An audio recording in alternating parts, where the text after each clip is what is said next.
Auspicia este programa el Club Japón Asia Pacífico, una comunidad de crecimiento organizacional para la generación de riqueza, el desarrollo integral y la colaboración productiva.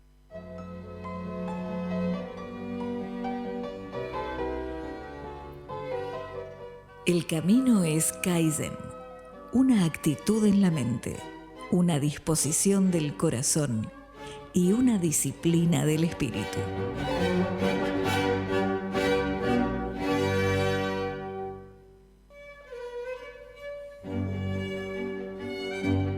En Radio Cultura comienza Clave Japón. El primer programa dedicado al sistema de producción Toyota con la conducción de Pepe Kokubu.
Muy buenas noches, queridos amigos y oyentes. Bienvenidos nuevamente a Clave Japón, técnica y cultura para la generación de riqueza.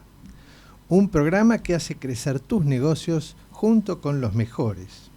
En la locución, Mónica Pedre. En las redes sociales, Nicolás Ciancalini. En la operación técnica, Leonardo Giusti. En la coordinación periodística, Marcos González Gaba. Y en la conducción, este amigo y servidor, Pepe Kokubu. Pensamiento de clase mundial, capacidad de clase mundial. Nuestro invitado de hoy es Osvaldo Cortesi, que nos aconseja y nos dice, nos recuerda una frase de Sun Tzu, que dice que todos pueden ver las tácticas por las cuales conquisto, pero lo que ninguno logra ver es la estrategia desde la cual se desarrolla la victoria. Eso es pensamiento de clase mundial. Generar la capacidad de entender y crear una estrategia. Vamos a una pausa.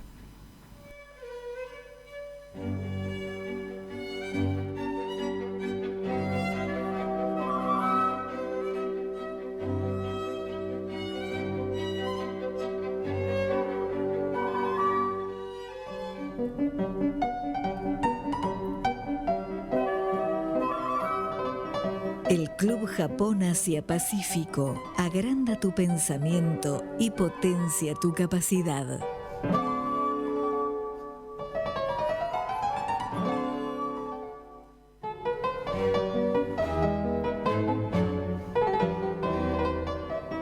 Sistema de producción Toyota con alma argentina. Método japonés. Ingenio criollo.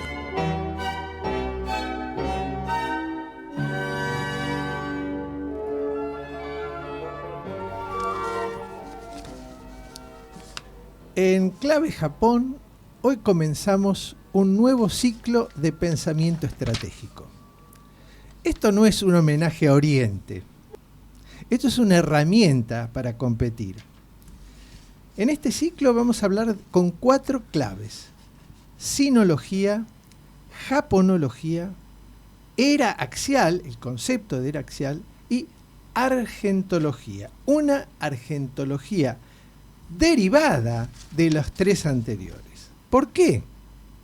Porque lo que viene no perdona errores. Perdón, no lo que viene, sino lo que ya está. Y en este contexto, el empresario argentino no puede seguir tomando decisiones con pensamiento amateur, de barrio. El pensamiento de clase mundial no es una frase, es la base para sostenerte en pie en un mercado donde la exigencia ya no es local.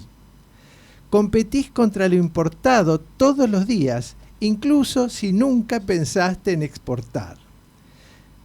Pensar en clase mundial te da dos ventajas estructurales. Primero, capacidad de defensa.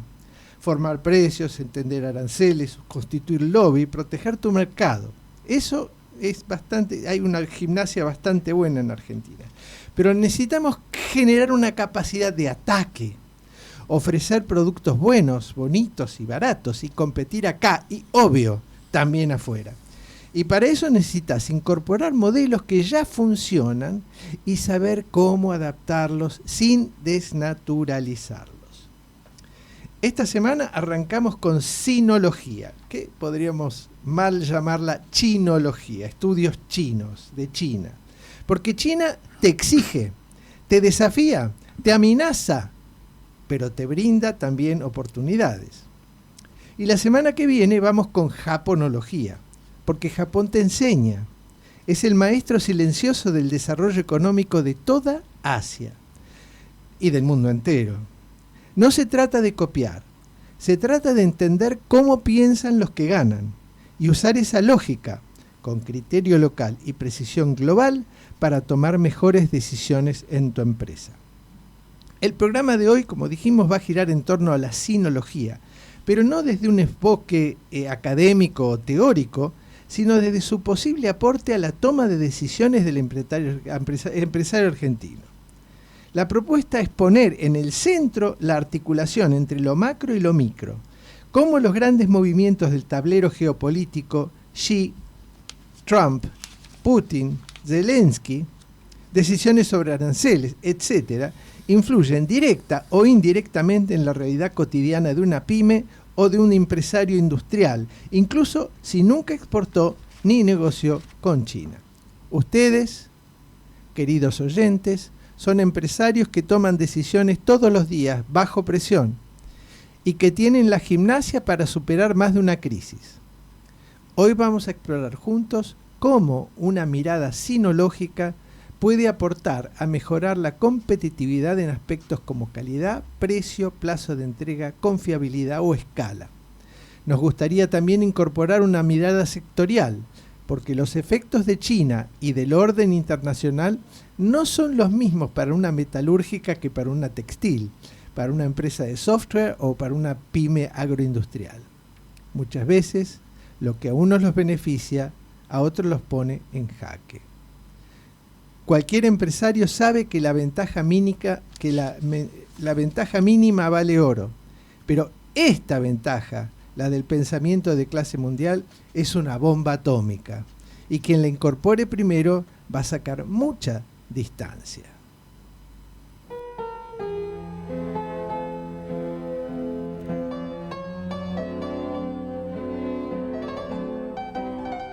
Reporte Asia, BA Asia Tours y J-Key le invitan a formarse en Kaizen, Diplomatura en Sistema de Producción Toyota de la Universidad de Belgrano. El mejor sistema de producción de todos los tiempos, adaptado por profesionales para usted.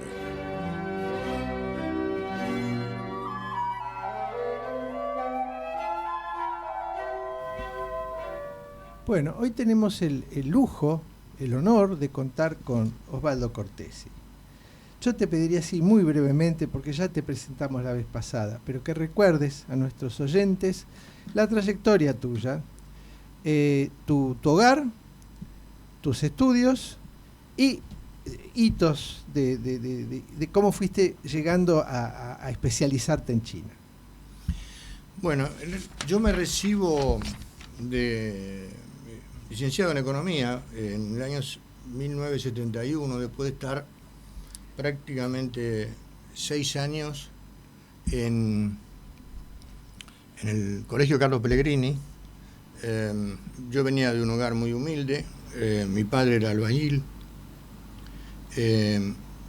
Estudié con las políticas públicas de aquellos tiempos, que eran becas en función del mérito, tanto en el Carlos Pellegrini como en la Universidad de Buenos Aires. Y mi resultado fue que en ambos casos alcancé el diploma de honor.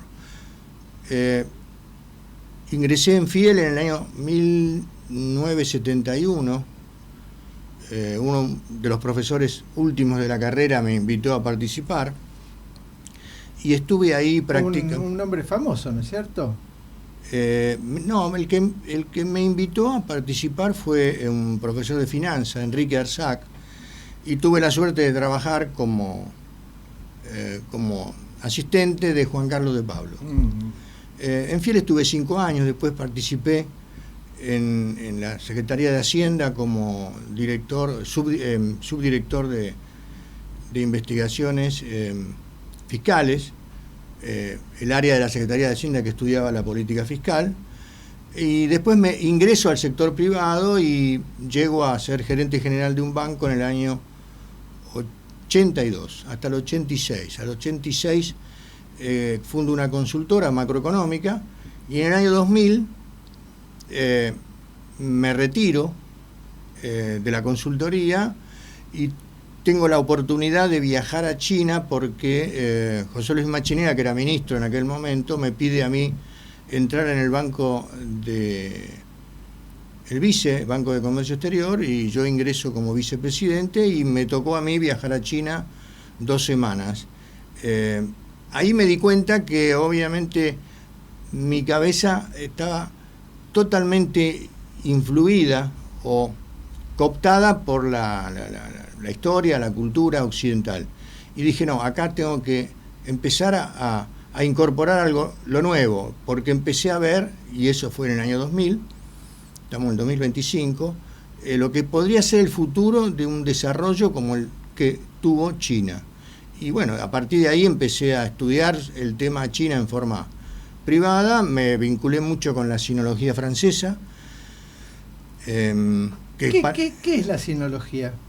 La sinología es el estudio de China en términos civilizacionales, en términos culturales, en términos históricos, a lo largo de todas las dinastías. Desde la primera dinastía en el 221 antes de la era cristiana, las anteriores, la época confuciana y todas las dinastías que le siguieron, la dinastía Han, Tang, la dinastía Song entre el 800 y el 1200, la dinastía que tuvo un origen mongol, o sea, de los descendientes del Genghis Khan, manejan durante 100 años China, y luego aparece nuevamente la dinastía Han, la dinastía Ming, la que construye de alguna manera la ciudad prohibida en Beijing, y luego viene la dinastía final, la dinastía Qing, y toda la etapa de alguna manera que China vivió siendo centro del mundo, y sobre todo creyendo que era centro del mundo, hasta que aparecen los jesuitas y le muestran un mapa de Abraham Ortelius, que venía de...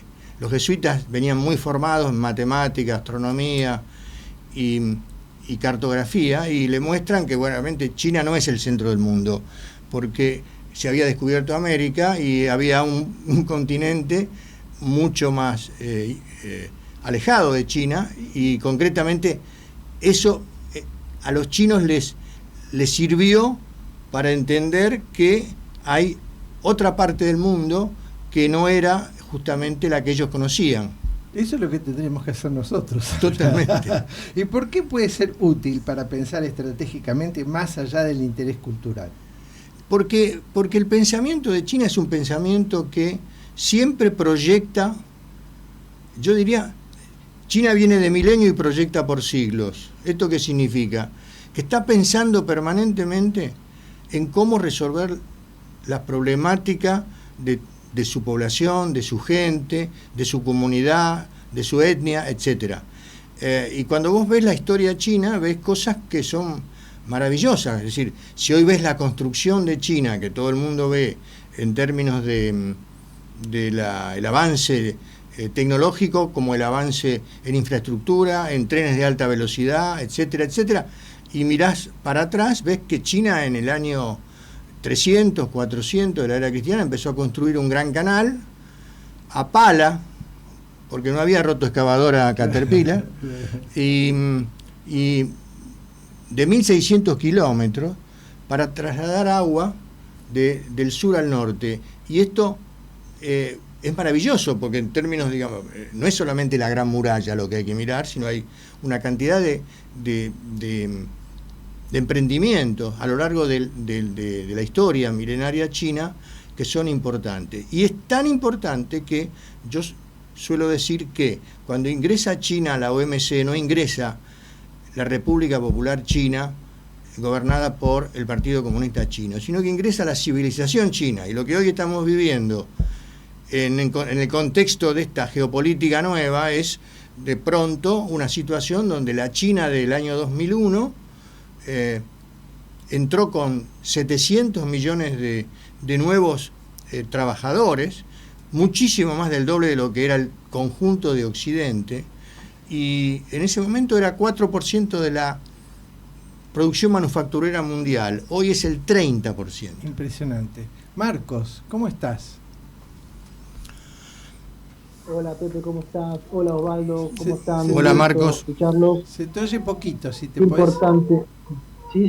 ¿Se oye poco? Ahora se escucha mejor. Bueno, qué importante escucharlo a Osvaldo hoy en el contexto de estas tarifas y de la guerra comercial y bueno, de la importancia de China en el análisis de la economía global. Osvaldo, te quería preguntar, para vos, ¿cuál es la diferencia entre la sinología francesa con la sinología americana? ¿Hay una diferencia entre estas dos corrientes? Claramente hay una diferencia muy fuerte. O sea, la sinología francesa se funda en el año 1814, una primera cátedra de sinología, estamos hablando de 1814. Se cumplen 200 años en el 2014 y bueno, se publica un libro que muestra toda la trayectoria. Acá lo tengo acá para mostrárselo a Pepe. La sinología francesa es muchísimo más holística, más integral, más cultural, más profunda, porque no es solamente que incorpora la historia, sino que toda la cultura, el arte, la filosofía, las religiones, etcétera. Y esto es esencial. ¿Por qué? Porque entender esto es entender el funcionamiento, el comportamiento de la política china hacia el mundo, que no es solamente pensarlo en términos del Partido Comunista, sino porque China desarrolló un modelo con sus propias características, capitalista, muy dirigido centralmente por el Partido Comunista Chino, donde, como yo suelo decir, le ofreció a Occidente la posibilidad de acceder al mercado de trabajo de China, aprender de todo lo que China no tenía y superarlo, como hoy está ocurriendo con el tema tecnológico, donde los últimos planes que tiene planteado China hacia adelante tienen que ver con el desarrollo de la industria de las tecnologías. Algo que China también a veces se equivoca, porque en este proyecto de largarse hacia el futuro de la tecnología, y ahí viene la parte económica que yo puedo incorporar, más allá de todo el tema cultural e histórico, está el tema de que cuanto más tecnología vos desarrollás hoy hacia adelante, los mercados de trabajo lo resienten. Y si China tiene un problema, lo va a tener a futuro en los mercados de trabajo, cosa que ya empieza a notarse. Bueno, o sea, dejamos esto porque me parece central, ¿no? Dejémoslo para el próximo bloque.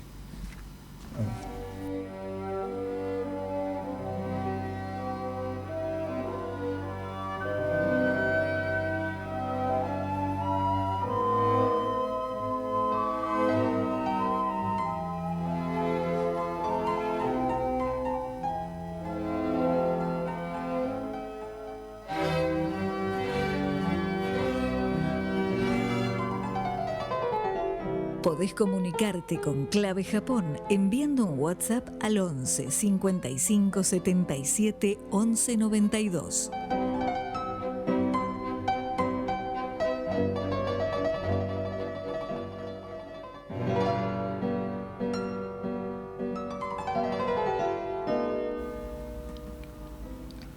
Bueno, quedó colgado el tema de la sinología americana y la francesa. ¿Cómo resumirías vos la diferencia entre una y otra? La sinología americana está muy influenciada por el objetivo el objetivo económico. O sea, la francesa es más cultural. Vos podés leer a un sinólogo francés, a un filósofo francés, como puede ser François Jullien, que te habla de China, su comportamiento, su cultura, su forma de reaccionar. Podés leer a Leon van der Mesch, que es un maravilloso sinólogo recientemente fallecido, que escribe sobre China con libros monumentales, pero en el caso concreto americano es más una visión de think tank estratégicos. ¿Me explico? Te hago una pregunta entonces. Vos sos economista, entonces vos tendrías que priorizar el rendimiento económico de una relación o de la parte de ver cuál es la ventaja o la ventaja económica que se puede extraer de un estudio, ¿no? Y no tanto la cultura, ¿no? Pero evidentemente te atrae más el enfoque francés. Me atrae el enfoque francés porque es el que me permite llegar a ese punto que vos mencionaste al principio, la frase de Sun Tzu. Ahí está. ¿Por qué? Porque yo puedo ver de China todas las prácticas, pero no puedo ver la estrategia, sino voy en profundidad y conozco la sinología al estilo francés. Voy a repetir la frase. Muy bien. Todos pueden ver las tácticas por las cuales yo conquisto.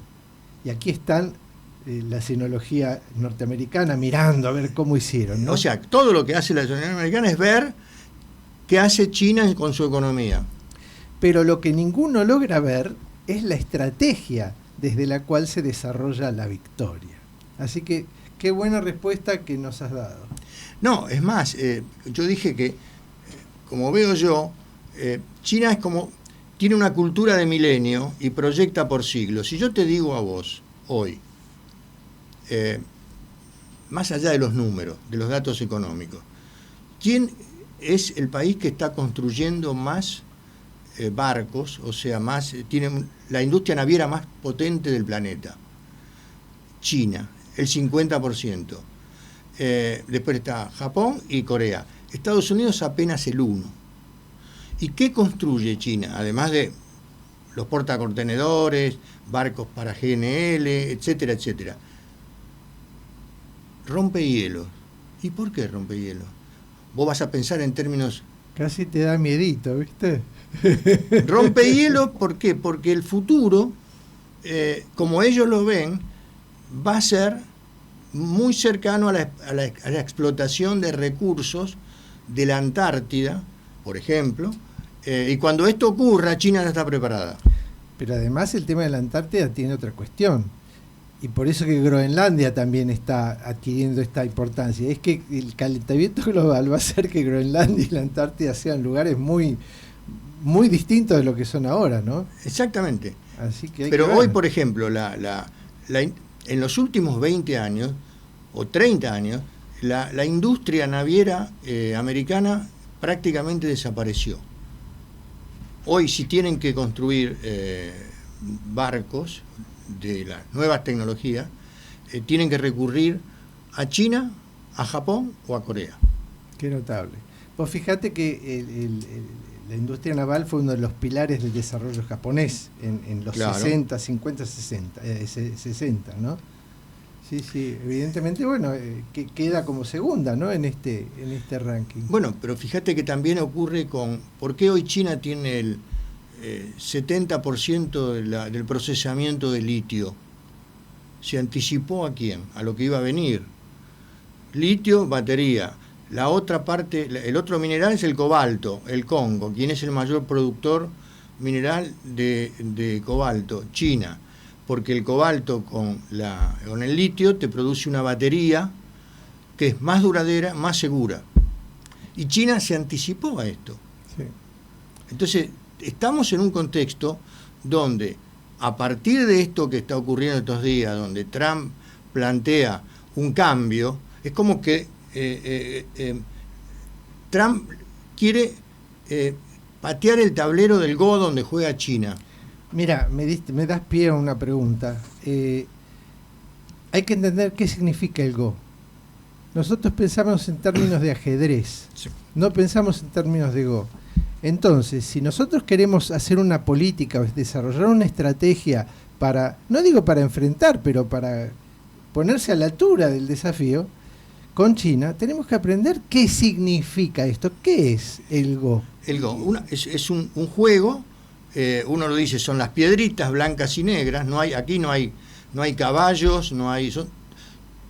Son todas piedritas iguales, donde vos lo que tenés que moverte estratégicamente para acorralar al otro. Acorralarlo. Vos fijate, ¿no?, lo que estás diciendo, porque creo que eso es exactamente lo que están buscando y de alguna manera es lo que están haciendo. Como ellos van, por ejemplo, ¿no?, el tema de la tecnología, que jamás no han querido tomar ni Facebook ni ¿cómo es? X o lo que era Twitter, no. En su momento. Nada, porque entiende lo que es el valor estratégico del dato. Exactamente. Así que bueno. Y bueno, pero en ese conjunto hay otros elementos que hay que tener en cuenta de los últimos tiempos en China. Por ejemplo, la teoría del desarrollo por zonas especiales tiene una explicación. Es decir, cuando vos hablás de China, decir, ¿cómo empezó a desarrollarse China? En zonas especiales. ¿Y esto por qué? Porque en la década del 80 se discutió entre los Deng Xiaoping y los Chen Yun el tema de no se podía abrir de golpe. ¿Sí? ¿Qué pasó con la Unión Soviética? Cuando cae la Unión Soviética y Rusia se abre de golpe. Qué buena comparación. Desastre. Qué buena comparación. Entonces, China empieza de a poco. Y esto, en realidad, empieza de a poco. Y en esto que dice Sun Tzu, en la estrategia, es la teoría de Chen Yun, no la de Deng Xiaoping. Porque Chen Yun decía algo maravilloso, que es maravilloso en términos, digamos, de cómo lo planteaba, es decir, pero obviamente tiene mucha connotación con la libertad. La teoría del pájaro en la jaula. El pájaro tiene que volar en la jaula. La jaula puede ser mucho más grande. El pájaro va a volar y va a poder disfrutar más de una jaula mucho más grande. Pero hay que tener cuidado con el pájaro, porque si vos lo apretás demasiado, lo sofocás y se muere. Y si lo dejás volar y no hay jaula, se va. Entonces ahí viene un tema, igual voy a la economía y a la finanza, que es mi especialidad. ¿Por qué en China se ahorra en real estate, en departamento y no en activos financieros?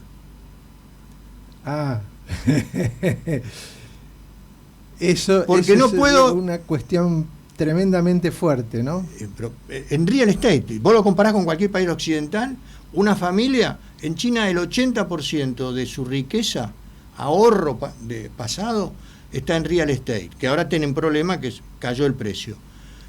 Y eso hace que se sientan más pobres y consuman menos, un problema que tiene China hoy. Real estate, no financiero. Entonces, si vos comparás, mirá, si yo te digo que hoy China es el 30% de la producción manufactura mundial, a mí me gustaría invertir en China, en alguna empresa en China, porque seguramente ganaría mucha plata. Pero China tiene limitado el acceso para que yo pueda ir a China, a invertir libremente en China. Y concretamente, la familia china no tiene los mismos grados de libertad que tiene una familia occidental para invertir en activos financieros. Lo dejamos ahí. Vamos a una pausita.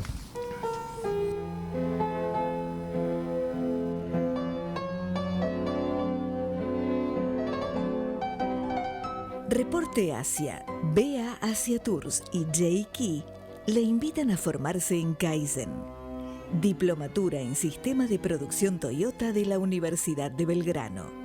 El mejor sistema de producción de todos los tiempos, adaptado por profesionales para usted.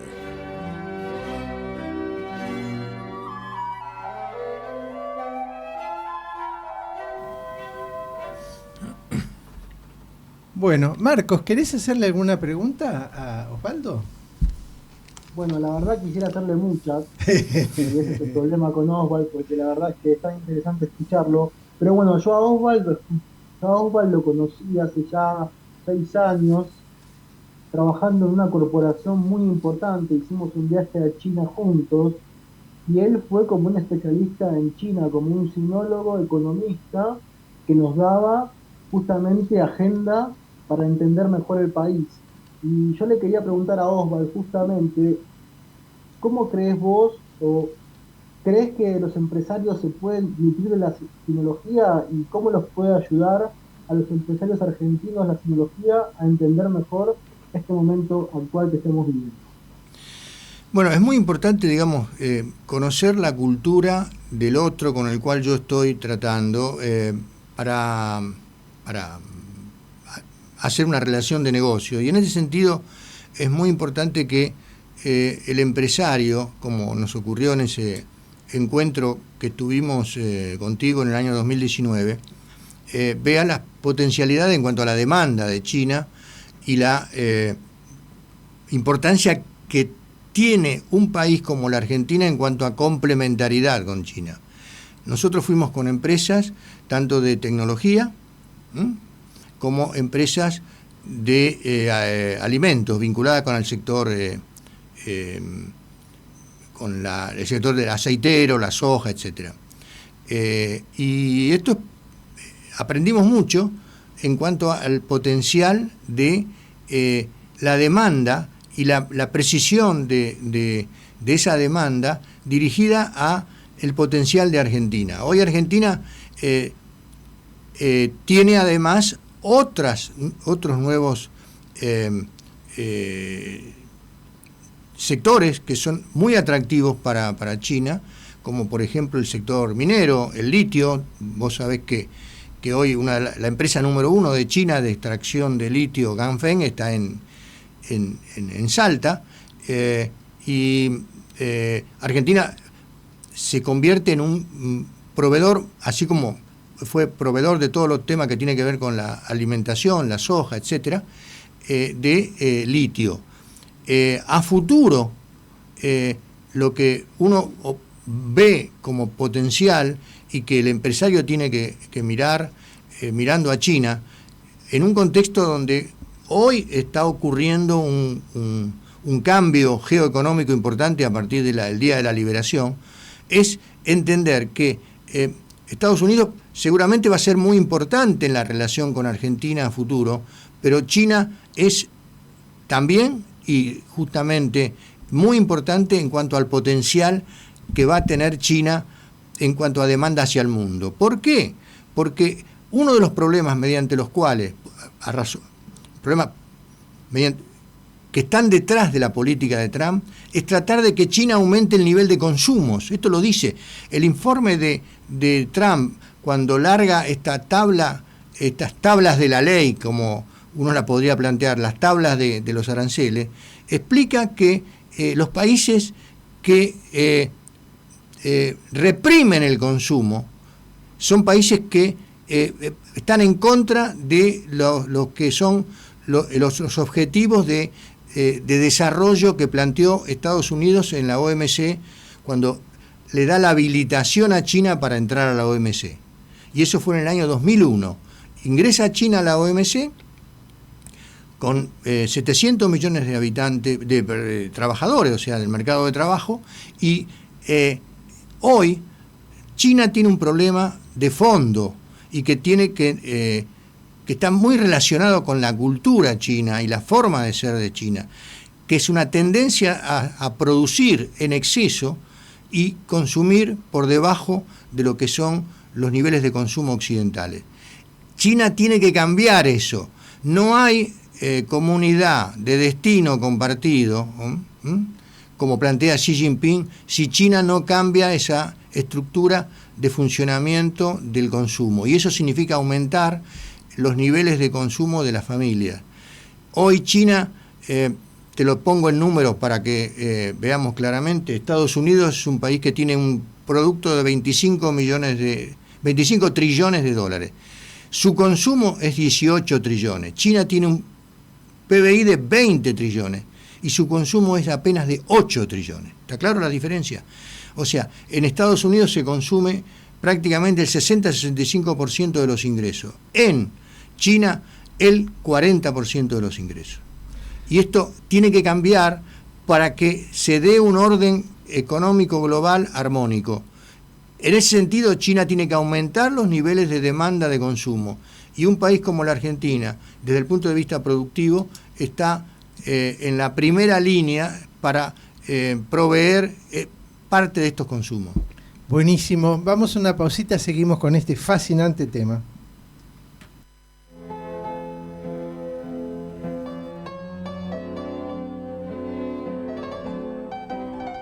Reporte Asia, BA Asia Tours y J-Key le invitan a formarse en Kaizen, Diplomatura en Sistema de Producción Toyota de la Universidad de Belgrano.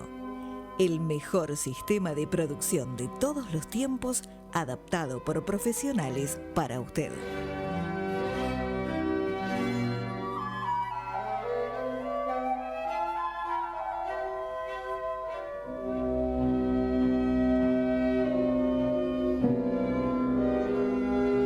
Mejorar un negocio es acortar el tiempo entre el pedido y el cobro.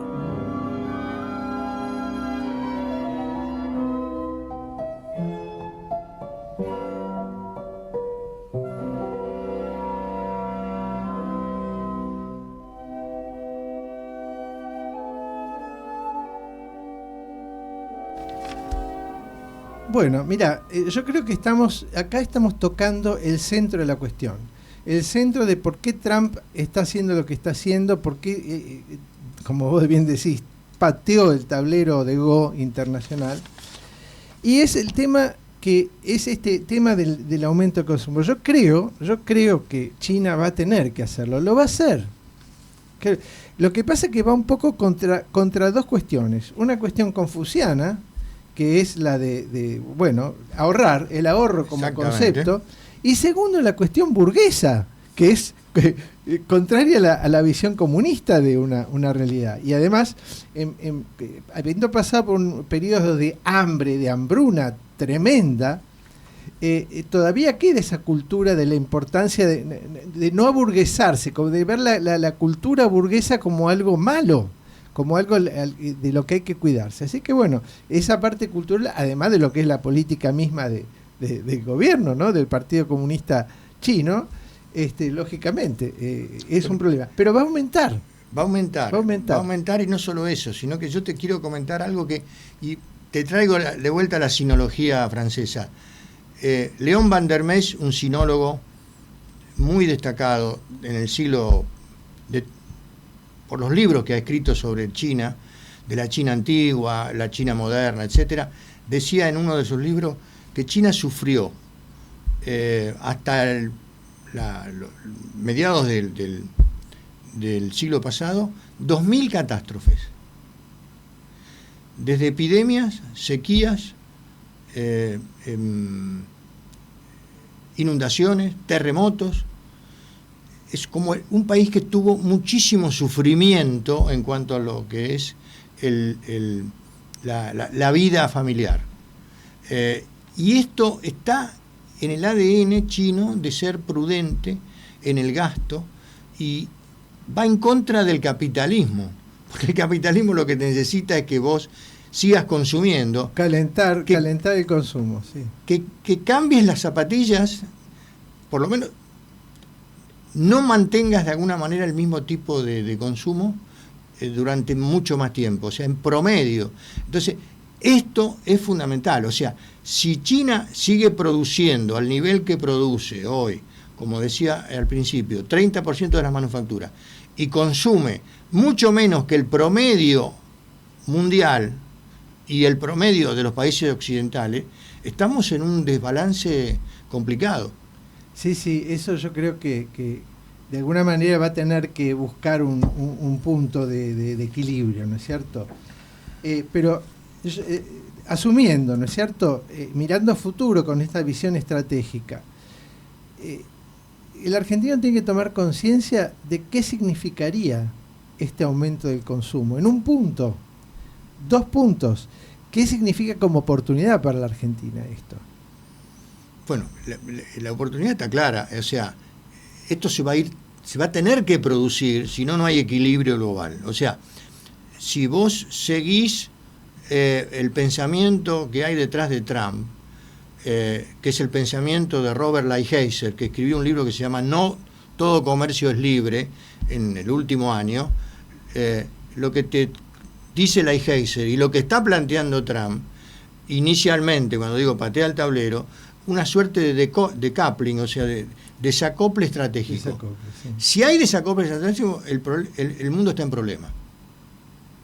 Lo que hay que tratar es buscar la manera de que se acerquen de alguna manera estas dos grandes culturas. De alguna manera, yo creo que tiene que ocurrir por una cuestión de conveniencia, básicamente, porque como lo quieras, son los socios más importantes del mundo, China y Estados Unidos. El intercambio que hay entre China, tanto de bienes como de plata, de la deuda norteamericana, sin ir más lejos, es colosal. Son los socios más colosales que existen quizás de la historia. No sé, vos eso lo sabés. No, exactamente, digamos. Todos los déficits comerciales de Estados Unidos en los últimos 20, 30 años se plantearon en gran medida. Uno de los grandes financiadores de este déficit es China, todavía es China. Y en este sentido, esto probablemente empiece a cambiar con esta política que Trump está planteando, que es una política es decir, los aranceles son un impuesto que le está poniendo al mix del productor y el consumidor. Y en este sentido estamos ante un escenario complicado a nivel mundial que tiende más a la depresión de los años 30 que a un periodo floreciente como tuvimos en las últimas décadas. Vamos a una pausa y seguimos con este tema.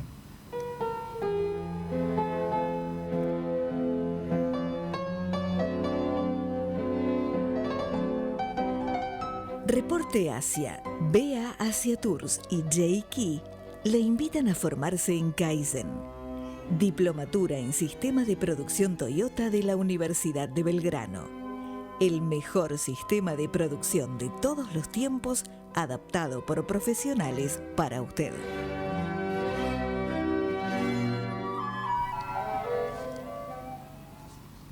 Marcos, ¿estás?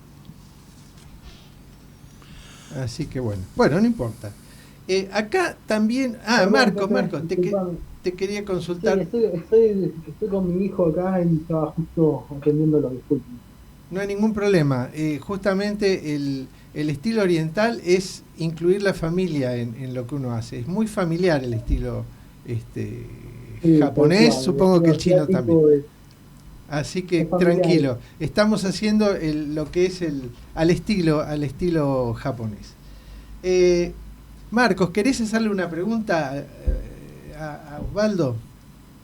Sí, por supuesto. Bueno, un poco quería volver a la sinología y preguntarle si considera que la sinología latinoamericana ayuda a entender a China o si tiene prejuicios ideológicos que complican el entendimiento de ese país.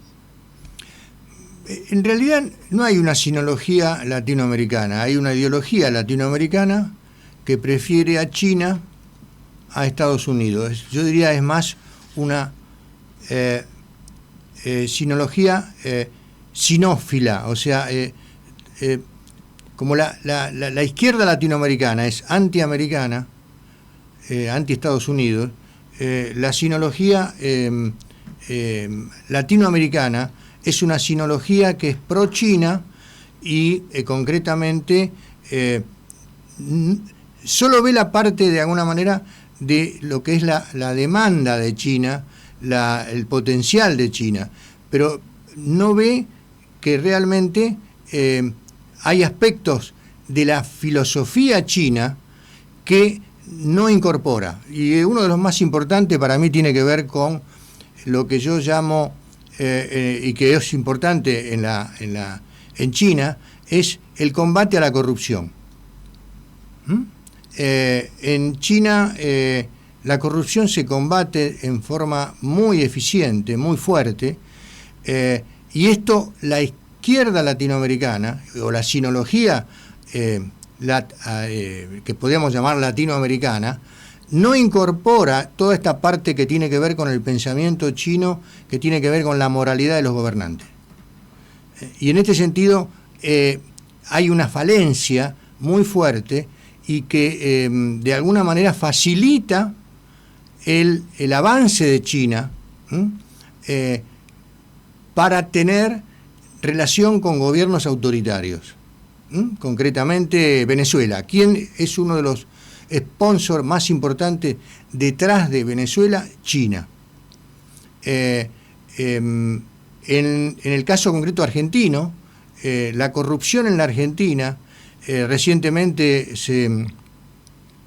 el gobierno americano sancionó a Cristina Kirchner por su doble condena prácticamente, pero no hay igual comportamiento por parte de China el régimen, de alguna manera, kirchnerista de los últimos 20 años. Esto concretamente es así.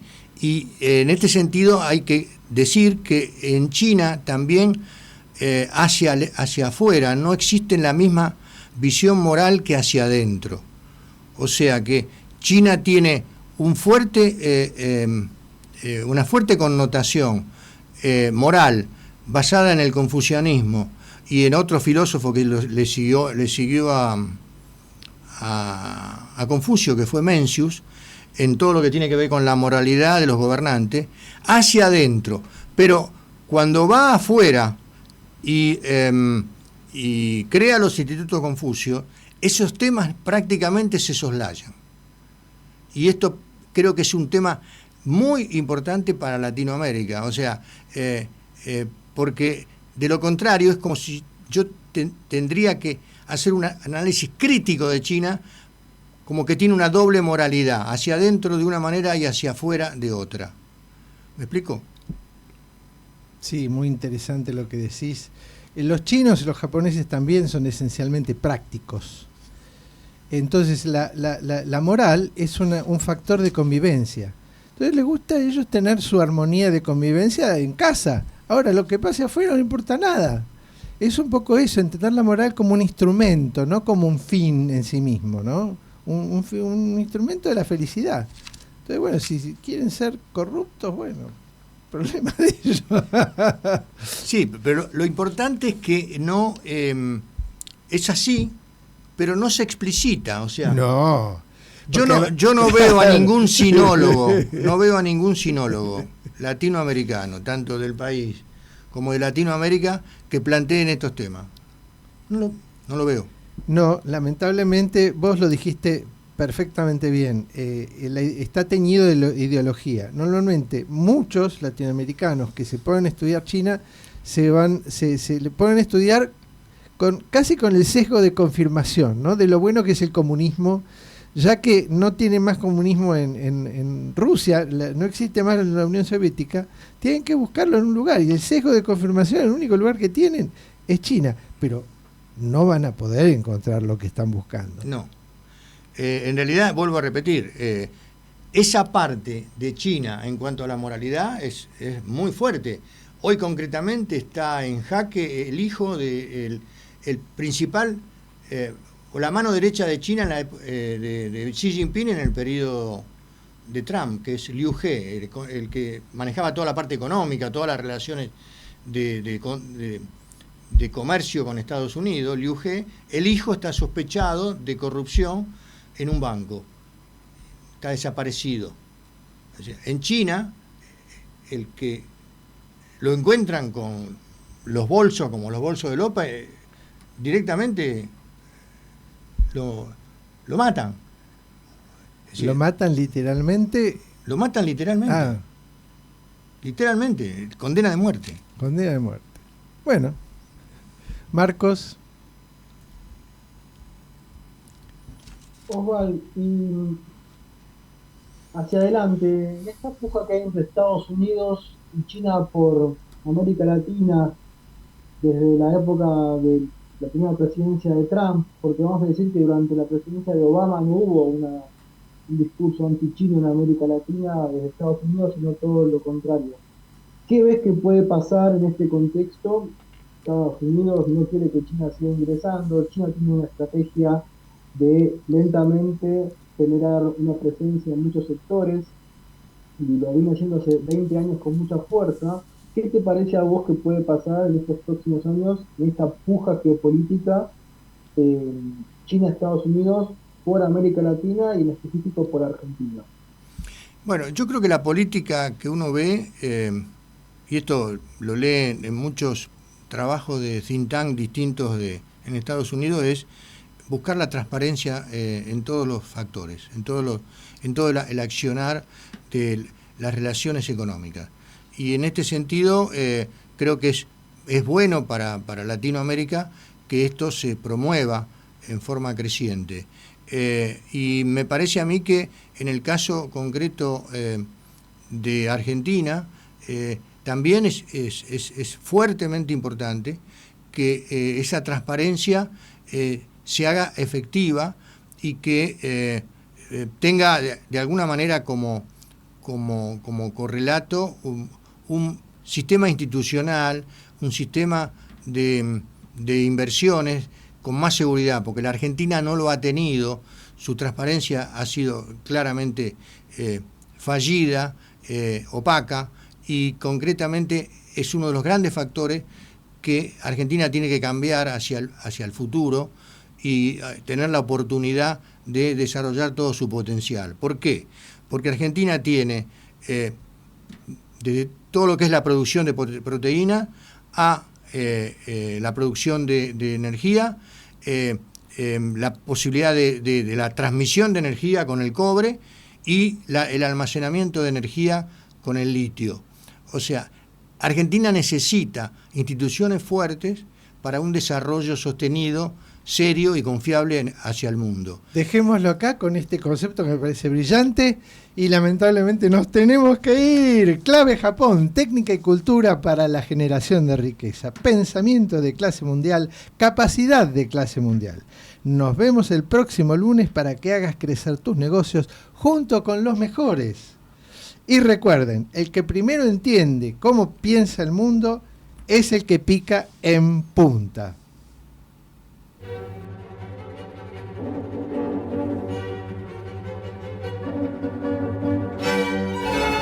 Clave Japón, con la conducción de Pepe Kokubu. Nos reencontramos el próximo lunes de 20 a 21 por Radio Cultura.